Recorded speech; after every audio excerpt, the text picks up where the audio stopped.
கக்கூஸ் இந்த வார்த்தையை நான் சொல்லும் போதோ இல்லை நீங்களே சொல்லிக்கும் போதோ எத்தனை பேர் உள்ளுக்குள்ளேயே சங்கடப்படுறீங்க அப்படின்றது எனக்கு தெரியுது. கக்கூஸ்ன்ற வார்த்தையை இப்போ யாரும் அவ்வளோவா வெளியில் பயன்படுத்துறதில்ல. ஏன்னா அதுக்கு பதிலாக ரெஸ்ட் ரூம்னு ஒரு வார்த்தை வந்துருச்சு. நடுவில் கொஞ்சம் நாட்கள் அது பாத்ரூமாக இருந்துச்சு, இப்போ அது ரெஸ்ட் ரூமாக மாறிடுச்சு. நான் கக்கூஸுக்கு போயிட்டு வரேன் அப்படின்னு சொன்னால் இவன் ஏதோ படிக்காதவன், கிராமத்து நாட்டான், அதனால தான் இப்படி சொல்கிறான் அப்படின்னு நீங்கள் நினைக்கலாம். அதே இது நான் ரெஸ்ட் ரூம் போயிட்டு வரேன் அப்படின்னு கேட்டால் இங்கே ரெஸ்ட் ரூம் எங்கே இருக்குது அப்படின்னு சொன்னால் படித்தவன், பெரிய இடத்துல உத்தியோகம் பார்க்குறான், நல்லா சம்பாதிப்பான் போல், இவன்லாம் இந்த இந்த இந்த ஆளுங்களாக தான் இருப்பான், அதனால தான் இந்த வார்த்தை என் வாயிலேருந்து வருது அப்படின்னு.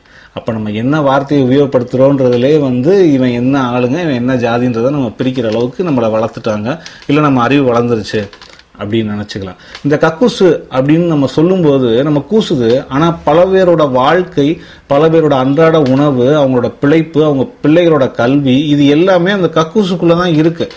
கக்கூஸில் அவங்க சம்பாதிச்சு தான். நான் கக்கூசுன்னு ஏன் திரும்ப திரும்ப சொல்கிறேன் அப்படின்னா, அந்த வார்த்தையை கேட்கும்போதே நமக்கு திரும்ப திரும்ப தோணுது, ஏன் இவன் கக்கூசுன்றான் அப்படின்னு. இப்போ நம்ம தெருக்கில் சில நேரம் சண்டை போடும்போதோ, குழந்தைங்க பேசி விளையாண்டுட்டு இருக்கும்போதோ, இல்லை அம்மாக்கள் யாராவது எழுத்து வீட்டுக்காரங்களோட சண்டை போடும்போதோ, நீங்கள்லாம் பீயலை தாண்டி லாயக்கு, நீங்கள்லாம் குப்பையிலி போட்டு தாண்டி பொழைக்கணும் அப்படின்னு வரும்போது ஏதோ உச்சகட்ட அவமானம் எனக்கு கிடைச்சிருச்சு, என்னை பார்த்து அவள் பீயல்னு சொல்லிட்டா அப்படின்னு கொதிக்கிறாங்க. உண்மையில் நீங்கள் யோசித்து பாருங்களேன், ஒரு வார்த்தை உங்களை அவ்வளோ பாதிக்குது அப்படின்னா, வாழ்க்கை ஃபுல்லாகவே அவன் பீயல்லிக்கிட்டே இருக்கான் அப்படின்னா அவனுக்கு அது எவ்வளோ பாதிப்பாக இருக்கும். மண்ணெண்ணெயை கையில் வாங்கிட்டு கழுவாமல் சாப்பிட்டா சில பேருக்கு வாந்தி வரும். பெட்ரோலை மோந்து பார்த்துட்டு அவங்களால சாப்பிட முடியாது. குழந்தைக்கு ஆய் கழுவி விட்டுட்டு, பெத்த குழந்தைக்கு ஆய் கழுவி விட்டுட்டு அந்த கையை 10 தடவை கழுவாமல் அந்த அம்மாவால் உட்காந்து சாப்பிட முடியல. ஒரு குழந்தைக்கு ஆய் கழுவுற கையால் உடனே உன்னால் சாப்பிட முடியல, 10 தடவை கழுவுற, கையில் எதுவும் ஒட்டிருமோ, நீ குழந்தை, உன் குழந்தை, நீ பெத்த குழந்தை, உனக்கு அவ்வளோ சந்தேகம் வருது. ஆனால் ஒரு ஊரே அவனோட மலத்தை அள்ளிக்கிட்டு இருக்கு. நீங்க அசால்ட்டா சாதாரணமா நினைக்கிறீங்க இதுல என்ன வந்துருச்சு, இதுல என்ன கிடைக்க போகுது அப்படின்னு. மனிதனோட மலத்தை மனிதனே அள்ளுறதோட கொடுமையான விஷயம் வேற எதுவுமே இருக்க முடியாது அப்படின்னு நான் நினைக்கிறேன். இதை பத்தியான நிறைய விழிப்புணர்வு நாடகங்கள் நடக்குது, விழிப்புணர்வு குறும்படங்கள் நடக்குது, இதை பத்தியான பல ஆவணப்படங்கள் வந்திருக்கு. ஆனாலும் நம்ம அதெல்லாம் உட்காந்து பார்க்குறோமா, அதெல்லாம் நம்மளை பார்க்க வைக்குதா, நம்மளை யோசிக்க வைக்குதா அப்படின்ற ஒரு பெரிய கேள்வி ஒன்று இங்கே இருக்கு. இந்த கேள்வி ஏன் நான் இங்கே கேட்குறேன் அப்படின்னா, சுவாதி யார் கொன்னது, நந்தினி யார் கொன்னது, குழந்தை ஹாசினி யார் கொன்னது அப்படின்னு நம்ம யோசிச்சுட்டே இருக்கும்போதே பாகுபலி 2 டீசர் வந்துருச்சா, அப்போ கட்டப்பா ஏன் பாகுபலியை கொன்னாரு அப்படின்னு நம்ம மைண்ட் டைவர்ட் ஆகி போயிடும். ஜல்லிக்கட்டு போராட்டத்துக்கு கிட்டத்தட்ட ஒரு 10-15 நாளாக ரொம்ப ஆக்ரோஷமாக பேசணும், ரோட்டில் இறங்கி உட்காந்தோம், பேசணும், திரும்ப அந்த பிரச்சனை ஏதோ ஒரு கலவரத்தில் முடிஞ்சிச்சு, நமக்கு வெற்றி கிடைச்சிருச்சுன்னு கொண்டாடணும், ஜல்லிக்கட்டு நடந்துச்சு, இப்போ நெடுவாசலுக்காக போராடிக்கிட்டு இருக்கோம், ரோட்டுக்கு இறங்கி வந்திருக்கோம், அங்கங்கே கூட்டமாக சேர்றோம், மறுபடியும் கைது அப்படின்லாம் போகுது. அப்போ நம்ம யாரோ ஒரு பிரச்சனைக்கோ நம்ம இறங்கி பேசிக்கிட்டு இருக்கோம்.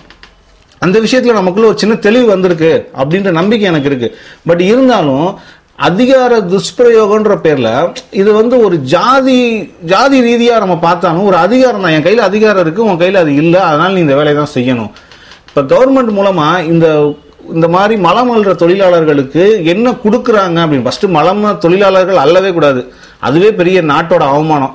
ரெண்டாவது, அந்த தொழிலாளர்களுக்கு நாங்கள் சலுகை பண்ணி தரோம்னு சொல்றாங்க, அது ரெண்டாவது பெரிய அவமானம். மூணாவது, இயந்திரங்கள் மூலமா பண்ண வேண்டிய வேலையை இன்னும் கையில கிளவுஸ் கூட போடாம அள்ளிக்கிட்டு இருக்காங்க, அது மூணாவது பெரிய அவமானம்.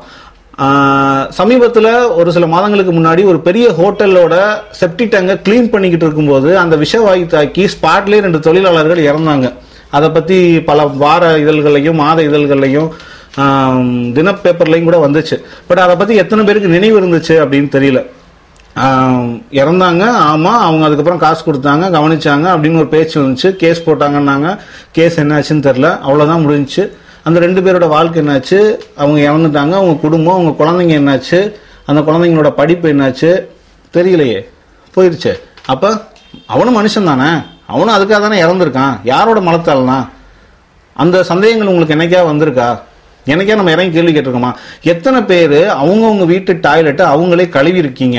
நான் இன்னும் நிறைய வீடுகளில் பார்க்குறேன், நிறைய பேர் வாரத்துக்கு ஒரு தடவை அந்த அம்மா வந்துருச்சா, அந்த அம்மா ஃபினாயில் ஊற்றி நல்லா சைடில் ஃபுல்லாக நல்லா தேய்ச்சி கழுவ சொல்லு அப்படின்னு தன்னோட வீட்டில் இருக்க டாய்லெட்டை கழுவுறதுக்கே வெளியிருந்து ஆர்வம் சொல்கிறாங்க. கழுவுறதுக்கே இந்த நிலைமைனா கழிவுகளை அள்ளுறதுக்கு என்ன நிலைமை நீங்க எல்லாம் யோசிச்சுக்கோங்க. எதுக்கு இப்ப நான் இவ்வளோ விஷயங்களையும் நான் உங்கள்கிட்ட பகிர்ந்துக்கிறேன், இவ்வளோ விஷயத்த நான் உங்கள்கிட்ட பேசுறேன் அப்படின்னா, பெண் இயக்குனர் திவ்யா அவங்களோட இயக்கத்துல வெளிவந்திருக்கிற கக்கூஸ் அப்படின்ற ஆவணப்படத்தோட பாதிப்பு தான். அந்த கக்கூஸ் ஆவணப்படத்தோட ட்ரெய்லர் யூடியூப்ல இப்ப கூட இருக்கு. அதை எத்தனை பேர் நீங்க பார்த்திருப்பீங்கன்னு எனக்கு தெரியல. அந்த ட்ரெய்லரே உங்களை பாதி அரைஞ்சிரும். அப்ப அந்த ஆவணப்படம் உங்களை எவ்வளவு அரையும். இது நான் அப்ப இது ஒரு டாக்குமெண்ட்ரி ப்ரமோஷனாடா அப்படின்னு நீங்க கேட்கலாம்.